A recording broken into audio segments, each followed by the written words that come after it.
won 6 out of their last 7 games after last night's victory over the 76ers. Nehemias Keita and Jaylen Brown both scored 27 points to help the Celtics reach 40 wins on the season. The C's came away with a 16-point win. Celtics now sit in the 2 spot. They're 5.5 games behind the Pistons. Are they a real threat in the East, Vince? Yeah, they're a real threat in the East, Shay. Like, Jayson Tatum is on his way back. He may be back in the next couple of weeks. Jaylen Brown is an MVP candidate. Are they the team to beat? Nah, I can't say that. Because if we're going to say regular season matters, if we're going to say that defense matters, if we're going to say that all of these things have to be taken into account, Detroit has its own MVP candidate. Now, I have my doubts about whether Detroit can go through not winning a playoff series to get to the NBA Finals. But they are the team in the East with the best home record, the best road record, the best defense, and an MVP. That is a formula despite the shooting. The shooting is horrific right now. It ain't great, but I still think Detroit is a team to beat. Somebody's going to have to beat them. Wendy? Look, I can sit here for the next half hour, guys, and go over why I think the Pistons can win or the Pistons can lose. The Celtics, the Cavs, the Knicks. I can create a case for them, all of them, winning and losing because they all are flawed teams. And it's a very tightly packed East. I understand Detroit's been number 1 for the entire season, but they have their flaws, okay? Let's be honest. Only one of these teams can materially improve with the addition of a player, and that's the Celtics. And of course, I don't know what Jayson Tatum will look like when he comes back. I don't know what he looks like in game 1 of him coming back. I don't know what he looks like in May, okay? But the upside that the Celtics have because of the Tatum factor is the story in the Eastern Conference. That's the way it is. If he comes back and is even close to the All-NBA player that he has been for years, it is an absolute game-changing moment. Of course there will be some chemistry issues when he first tries to come back. Of course I don't expect him to be great. But you cannot look at this and look at the situation and not say that the Tatum potential re-entry changes the entire dynamic for Boston. I say? Here's my thing. By the way, major props. I heard you talking earlier on Get Up, Wendy, about this kid, Keita, 7-footer, 26 years old. Brother had a great performance yesterday, 27 and 17. Got to give him love. You got a big man that can go out there and produce for you. They seem really, really high on him. The combination of him and a guy like Vucevic who can hit perimeter shots and pull bigs away from the basket certainly feeds into what Boston is doing. The answer to this question is that they are obviously a team that's a huge threat in the Eastern Conference. I wouldn't say they are the team to beat because I still think that's the Detroit Pistons. But in the same breath, I can't summarily dismiss what we're seeing from them, particularly with Jaylen Brown having elevated his game. Jayson Tatum is the wild card because even though he makes the team better, the reality is the last time we saw them, they were on the verge of losing to the New York Knicks. They were going down 3-1. Jayson Tatum got hurt in the last 2-3 minutes of the game in Game 4. They were going down 3-1 to the New York Knicks, going back to Boston in that Eastern Conference semifinal series. Let's keep it a buck in that regard. So they were about to go home in all likelihood. And so we can't look at them and just say Jayson Tatum coming back, all of a sudden he changes everything. But in the same breath, because of the elevation of Jaylen Brown and Jayson Tatum being the class individual that he is, along with an all-world talent, could they make some noise? None of us can rule it out, especially when you're finding diamonds in the rough like this kid, Keita, and then you've got Vucevic, like I said. Peyton Pritchard is balling as well. You know, you just look at some of these guys on the bench. Derek White, you can never dismiss him and how clutch he can be. They are definitely a threat, no doubt about it. They're just not the team to beat as of yet. That has to be the Detroit Pistons with what we've seen from Detroit. But Boston is a better shooting team, I can tell you that much. Everybody can. But they've lost to Detroit 3 out of 4 times this year. So at this point, they've won 6 out of their last 7. That one loss in those 7 games was against Denver on a back-to-back in Denver. You remember that. Their upside, obviously, with the Jayson Tatum news is huge. Yeah. Coming up here on First Take, quarterback. Some people are just like, it's over, just give it up. Some people are still at hope. Saturday night against the Lakers, awful. They're 6-10 over their last 16. That we know you don't have your 2 best players out there. However, it's kind of sad to say, like, it's just done. Like, nobody wants to admit that a dynastic team is done. Is that where we are? Or is there any hope, Lou? I don't know if what was that word you just said? Dynastic is a word. Oh, it's 100%. Y'all really want to go down this road with me?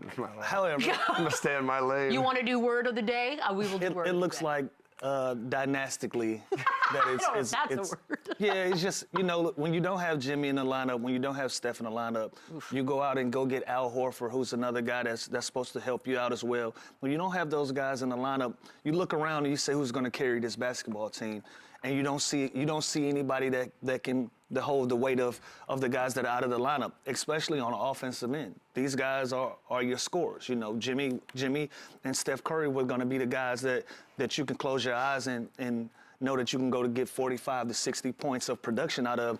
There's been nobody on the Golden State Warriors to be able to stand in the gaps. And I think that team is so custom made. It was so custom fitted for the guys that play on that team. When they go out of that lineup, everything falls off the rails. I think that's what you're seeing in their last 16 games. And even before that, just them trying to find some type of consistency and be able to compete in the Western Conference. You just haven't been able to see it from the Golden State Warriors this year. Dynastically, yes, it is a word. Well, I used it too. So yeah, so look at us, geniuses. Lou, everything you're saying is so right. But you know what? I have zero sympathy for them.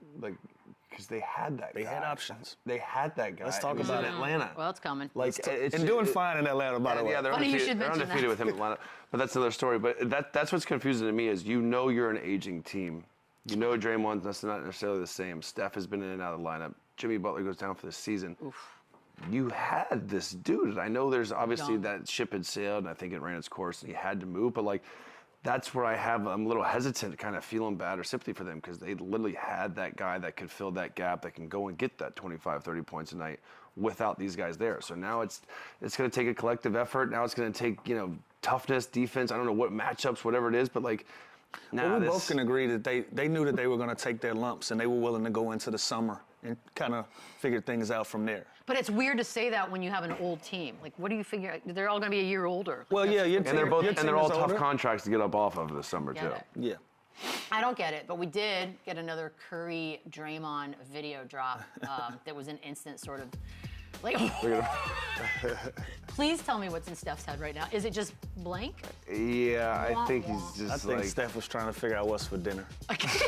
I mean, that's sad. Look at even the security guard is like, what is he talking about? Dude, you're crashing out. The security guard went home and told everybody. We got to get that guy on the show. We got to get that guy on the show. do need to He got the scoop because look, he's still peeking. He's still peeking. He wanted to hear more. But That's I don't know. amazing. I don't want to know what's inside of Steph's head. It looks like he's trying to be respectful of the rant that his teammate is on right now, and just trying to give him some respect, and at the same time not really trying to hear it. I mean, yeah, you know how many times he's seen this man go off and say things like this and go. So he's probably just. But that was like we've all had I don't know if it's a relationship or whatever where you just I can't stand you right now. Like everything you're saying is annoying. It's just tough too because everything's going to be magnified. Everything's going to be more frustrating. Like Steph is out. I think I saw today at least 5 more games. Yeah. It's not help is not on the way. Usually there's light at the end of the tunnel. Like in this situation, they're not. They're built to win now. They're not winning. They're hurt. They're injured. There's been so much drama regarding the Kuminga situation. Steve Kerr, what's his future like? How do you maximize Steph Curry's window right now while he's still playing at an elite level? So there's all these questions, but there's no answers. I missed this one though. Do we have the context of what was he going off about? I'm imagining it was to a referee.